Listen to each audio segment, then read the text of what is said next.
Greetings from South Korea. I am ArirangNews AI anchor. Here is the news-making headlines today. The U.S. Supreme Court began hearings on Wednesday to decide whether President Donald Trump's sweeping tariffs on South Korea and other nations were legally justified. The Supreme Court, which currently holds a conservative majority, heard arguments from attorneys representing small businesses in 12 Democratic-leaning states that filed the lawsuit, as well as from government lawyers defending Trump's policy. At the center of the case is whether Trump exceeded his presidential authority when he used tariffs as a central tool of his economic and foreign policy. Lower courts, including the U.S. Court of International Trade and the D.C. Circuit Court of Appeals, had already ruled that Trump's global tariffs imposed using emergency powers were unlawful. North Korea has said it will respond with strategic patience to what it calls Washington's unchanged hostility following the recent sanctions.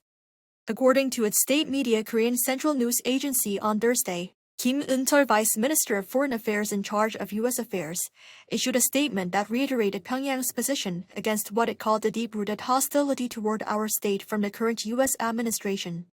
Despite Trump's interest in reviving talks with Kim Jong-un as the sanctions continue, Pyongyang's choice of strategic patience may suggest a sharp rhetoric and a renewed hardline approach.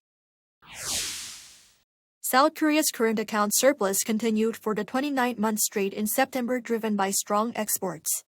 The Bank of Korea announced Thursday that the preliminary current account surplus registered for the month stood at $13.47 billion, the largest for any previous September. According to officials, the figure was driven by a $14.24 billion surplus in the goods account. Exports rose 9.6% from the previous year, while imports increased by 4.5%.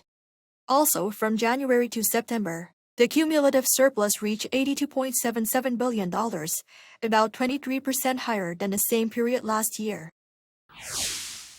The United States test-fired a Minuteman III intercontinental ballistic missile from Vandenberg Space Force Base in California early Wednesday, just days after President Donald Trump urged a restart of nuclear weapons testing. The Air Force Global Strike Command confirmed the unarmed GT-254 missile launch went smoothly, with the rocket landing near the Ronald Reagan Ballistic Missile Defense Site in the Marshall Islands. Officials said the test had been planned months in advance. The Minuteman III is a key component of America's nuclear triad, alongside submarine and bomber-launched nuclear weapons designed to respond only in the event of a nuclear attack. The Environment Ministry has announced 2 possible targets for South Korea's new national greenhouse gas reduction goal for 2035. During a public hearing at the National Assembly on Thursday, the Environment Ministry and related agencies revealed 2 ranges.